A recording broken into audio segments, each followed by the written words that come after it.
Hello, and welcome to this episode of the Pensions Perspectives podcast brought to you by WTW. I'm your host, Luna Fadayel, a scheme actuary and trustee relationship manager. Now, today we're going to be discussing a big question. How do we get Gen Z to swipe right for retirement? With DC being their main form of pension provision and expected longer lifespans, planning retirement at an early stage is more critical than ever. Further, we have evidence that members are no longer just passively uninformed, but they are being actively misinformed.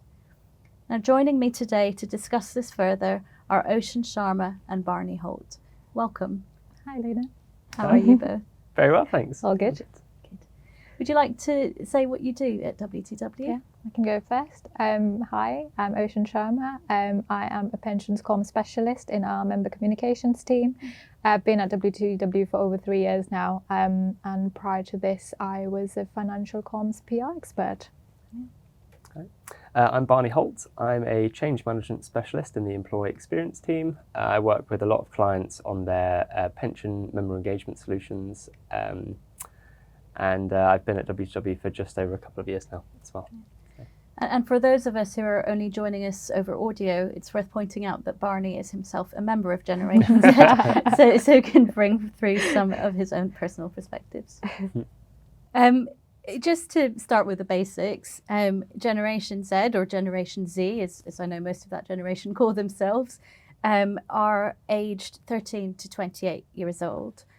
And they're digital natives, really. You know, they're the first generation that grew up with social media, smartphones as norm.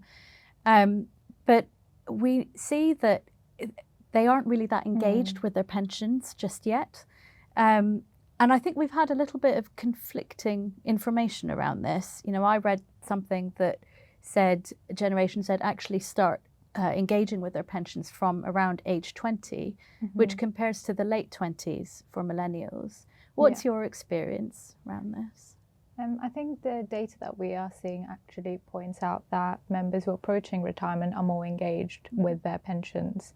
And I think that's also due to the perspective that's been painted around pensions, that it's something that you pay attention to when you are thinking about retirement. So what we are seeing is that members who are below age 30 are less engaged, but as you said, that they are investing more in their pensions. But that could also be due to auto-enrollment. So when they start their careers, they're automatically enrolled. But we think there's more that needs to be done to kind of push them and nudge them to pay more attention to their pensions. You know, it's not something that should make you lose your aura points when you talk about. We just need to add a bit more riz to our pension comms. Yeah.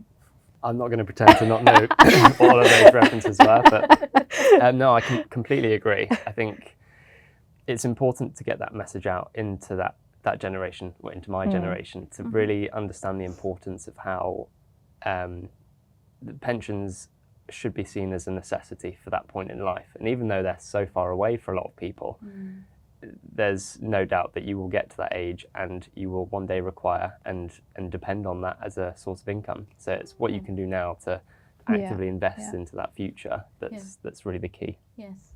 And your point around auto-enrollment is actually quite interesting, because perhaps that is why engagement's starting earlier.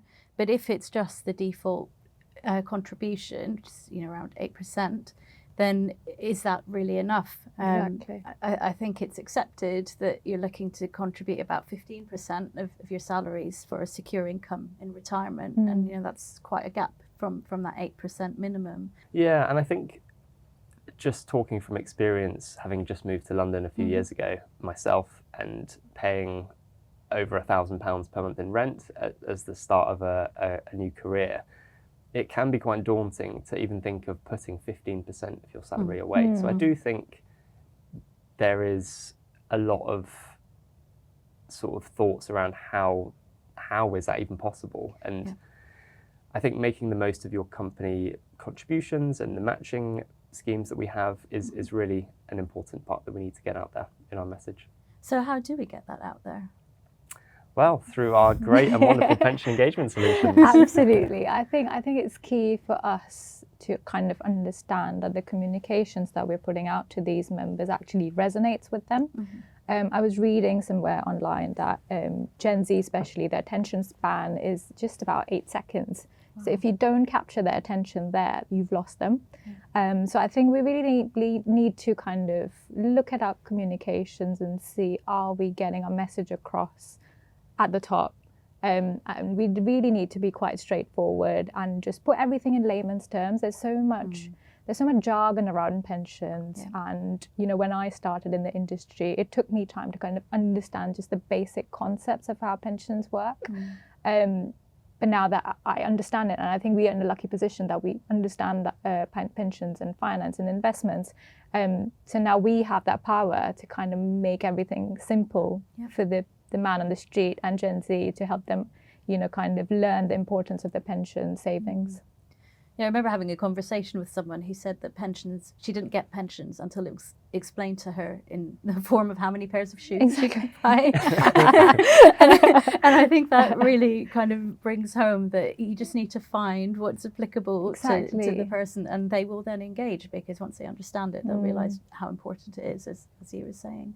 So what other ways could we bring that visualisation piece out to members, and what have you seen work with some of our clients? Yeah, I think to touch on one point, it's looking at the gamification of pensions, and how can we really bring that generation into and sort of match what we share with our clients' members to what they are looking for. And going to that gamification piece, it's what can we do differently? What creative aspects can we bring to that solution? So videos, making things more mobile friendly. We've typically seen across our clients' memberships that those that actually invest into making their pensions more mobile friendly, generally speaking, see a slightly higher engagement across from a year-to-year basis. So whether that's ensuring all of their communications have QR codes, or have videos that members can click through in one click rather than 3 or 4 clicks. So just making that journey a bit more easy for members to navigate. Yeah, I'm a member of a DC fund that has a kind of gamified approach, or it has a tool where I can enter the contributions, that I'm happy to. Actually, no, sorry, I don't enter the contributions. I say what age I want to retire at and what sort of level of retirement I would like to achieve, and it will then tell me the sort of contributions that I need to make, or suggested investment returns to get there. And I think that really highlights and makes it real, instead of thinking, when I'll retire in 40 odd years and this should get me there. It just kind of paints that picture. Yeah. But I can imagine that it could also be demoralizing if it's saying, you need to contribute 15% of your pension, and as you were saying earlier, that 15% just feels huge and unachievable. Yeah, I do. I think it's a double-edged sword sometimes, where it can be quite daunting, especially to those further away from retirement, such as our Gen Zers. But I think it also works in a really positive way, where some people do need that education and sort of help forward to understand why they need to invest. So. And I think we need to get there early, because with AI, and even now if you go on Google, the first thing you see is an AI generated list of a summary of the things that you're looking for. So more and more people are going online, and they're asking AI to answer their questions, especially about whether it's investments or pensions. And I think we need to get there early and kind of help them point them towards the trusted source of truth, whether it is our pensions website, so your scheme's pensions website, or if it's Money Helper, for example, where you can find more information, just generic information about pensions and how it works. So I think it's very important. So if you are a trustee, you need to kind of understand your demographic of your scheme, listen to your members and meet them where they are, and kind of focus on targeted communications, which we think work quite well. So if you tell them, you're contributing this much, but if you add in a bit more, if it's possible, then you should be able to achieve X amount of, for example, benefit when you retire. So kind of paint the picture for them, so help them understand why are we pushing them to do a bit more.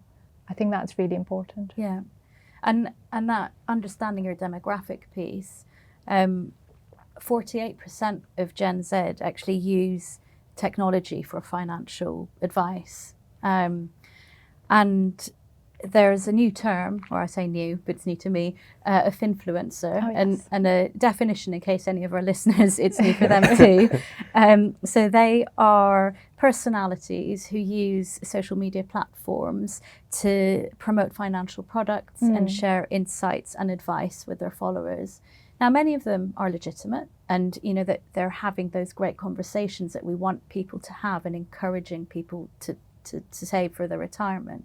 So I watched a video that was shown at our Pensions and Savings conference, and it was really quite shocking, because I was aware that there are a lot of people who are not really engaging with their pensions. So what we would say are people who are passively uninformed. You know, they're kind of enrolled automatically, they go into the default fund. But actually this video showed people telling them that pensions are scams. One of the people who was saying it used to be an IFA. Oh God. And you know, my jaw hit the floor, and I was thinking, gosh, people will believe this sort of thing. So they're moving from that passively uninformed to actively misinformed, because they're now actually opting out of pensions. So it's actually a worse scenario than what we were in before. So that idea of meeting your members where they are and understanding what they need, I think that's really key. So what can employers and trustees do to access those members? I think it's really important to first, of course, you know, you need to kind of listen to them. So you could do a survey to kind of understand where the gaps are and see what they really need. I think secondly, it's really important to then kind of understand the data that you've got on them, and to kind of analyze where the gaps are, and then use that data to kind of make a strategy and how you want to target those members, and just make sure that your comms are really concise and just they're very clear about what action we need them to take.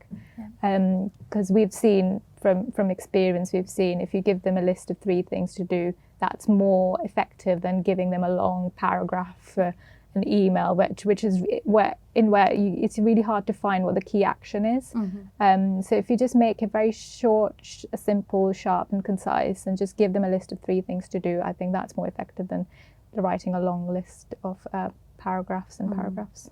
Yeah, I agree with all of that, and I think it's in this day and age easier than ever to expose yourself to information. TikTok, Instagram, YouTube, all of these platforms are so readily available to so many people that I think it is a responsibility of the trustee and of your company to pull your members back and just remind them that sometimes it's not investing your pension into Bitcoin that will one day give you the income to live off. It can be as boring as just making your contributions through your company scheme, getting the matching, which gets invested into some sort of trust or fund, and that's all you really need to do. It's as simple as that, and you gain from the compounding interest and the time.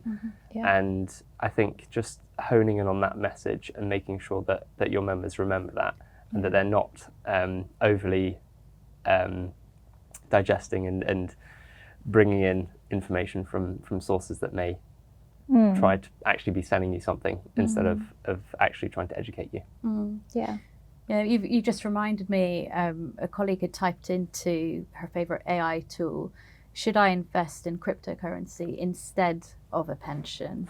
And the first response she got back on the older GPT model was yes, you should invest 5 to 10% of your portfolio in crypto, which is quite shocking. But then she tried it again on GPT-5, so a newer model, and that came back and said, look, you can invest in crypto, that's fine, but do not replace your pension, because pension comes with a lot of, what we were talking about before, the tax efficiencies and the matching contributions from your employer. So it's good to see that things are improving for the better, because I do think that AI has so many opportunities that can be used to try and reach out to this generation and improve their retirement planning. We were talking about meeting members where they are, understanding what they want. Well, AI is great for that, and you can then tailor messages to those members. Yeah, and I think it's just slow and steady wins the race, right? So you kind of have to, I think we need to just change the connotation around pensions, because when I started working and when somebody asked me what my thoughts were about pensions, I was just like, I'll think about it when I'm like 40 or 40 plus 40. But then when I started learning more about pensions or just finance, and it's just a savings tool, really. So I think it's just the way we talk about pensions needs to be changed. We just need to make pensions a bit more fun. Yeah. And related to that, I mean, there are other influences, right? So there's cultural influences, financial education. Oshin, do you want to talk about something you mentioned Absolutely. So I come from a South Asian background family where conversations about pensions, savings, investment, they're really normal. You talk about it when you're just having your breakfast or lunch. So when I was born, my grandfather, he started a savings account for me. And every year on my birthday, he used to put more money in that savings account. And then he used to sit us down, so all grandchildren, he used to sit us down and tell us, so you've got this much money in your account, you've got this much money in your account. And he basically explained the power of compound interesting. And that was, how I started learning about savings. And I used to then have my own piggy bank where I saved money as a child. So I've been fortunate enough that I have learned about savings through my parents or grandparents or just family. And I think more needs to be done to kind of help young kids and Gen Z learn about these just basic concepts, whether it's in school or whether it's outside in your friend circle. I think we need to feel comfortable talking about money. Yeah, I read that less than half of the children in the UK have received some form of financial education. And you're right, that needs to change, because you need to instill kind of these habits from a very young age. Something that I've done with some WTW colleagues is go into a few local schools and try to teach the children about pensions and savings. Now the session's only an hour, so there's only so much you can achieve. So we tend to focus on retirement and the idea of saving early to benefit from compound interest. Lots of props involved. We've got a bowler hat representing the banker. We've got a balloon that we blow up to represent inflation. But the best bit is always when the Lego comes out. So what we do is we split the class into two teams, and the first team has to save 1 Lego brick's worth of money a month, and they have to build the tower with a single Lego brick. And the second team has to save 2 Lego bricks worth. Now the team with the single Lego brick are told to pretend they start saving from when they're 20, and the team with 2 Lego bricks from when they're 40. And we ask the class to vote, which of the two teams do you think will have the most by the time they get to a retirement age of, say, 60? And without fail, they always vote for the person who starts at 40, who's paying double the contribution.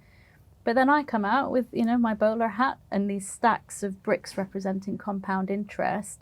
And there's always disbelief. They pile on these towers of compound interest, and the 20-year-old saver always wins. Exactly. And it just gets so much excitement and chatter going in the class. And that's really great to see. But I'm so conscious that it's just one day in the summer term, and they'll probably forget it by the time, it's September again the next year. So we need more to be done in schools and in homes to harness that and just reinforce that messaging. And the government have published their strategy And I was quite excited to see that there was a focus on financial education.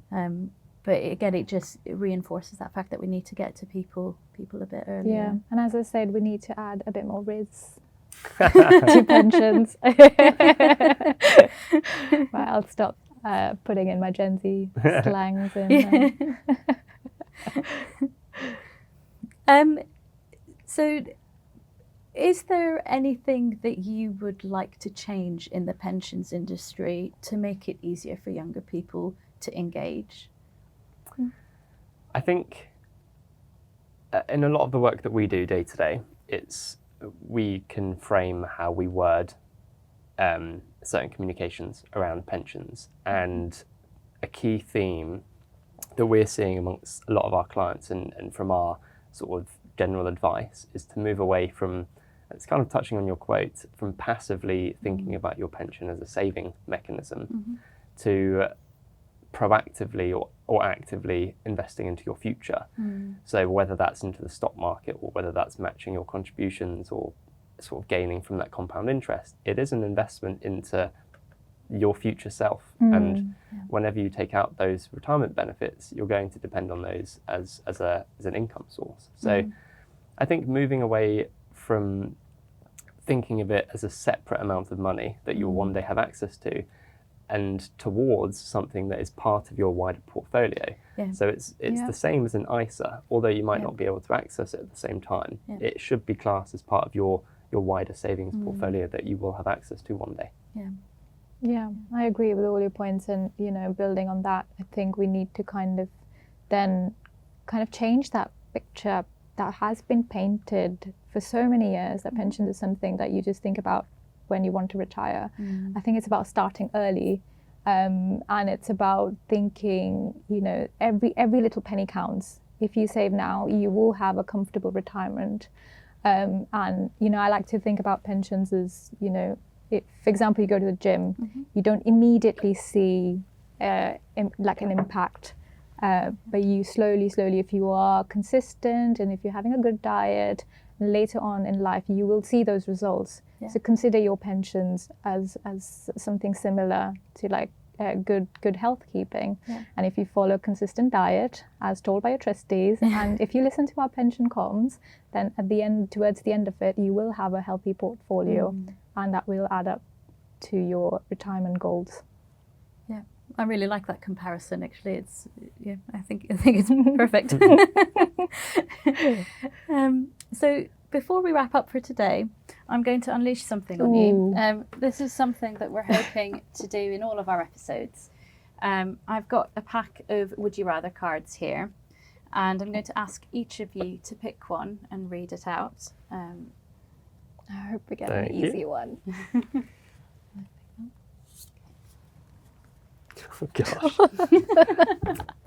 Oshin, would you rather arrive at an event extremely underdressed or arrive at an event extremely overdressed? Oh my God. Depends what the event is. If it's our pensions and savings conference, I would rather be underdressed. I don't want to take the limelight from amazing presenters. But if it's just like a friend's party thrown by a friend, I would rather be overdressed. Why not? Right, your turn. Barney, would you rather always get stuck in traffic or always have terrible internet connection?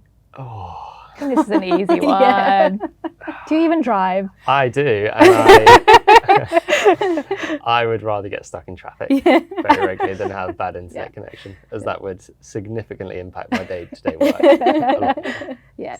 Perfect. That would be an interesting one to ask across generations. Exactly. See how that changes. Yeah. Well, thank you both very much. That's all we've got time for today. And thank you to our listeners for joining us for this episode of the Pensions Perspectives podcast, brought to you by WTW. I'm your host, Lena Fadayel, and I look forward to joining you again for another conversation that matters. Thank you. Thank you.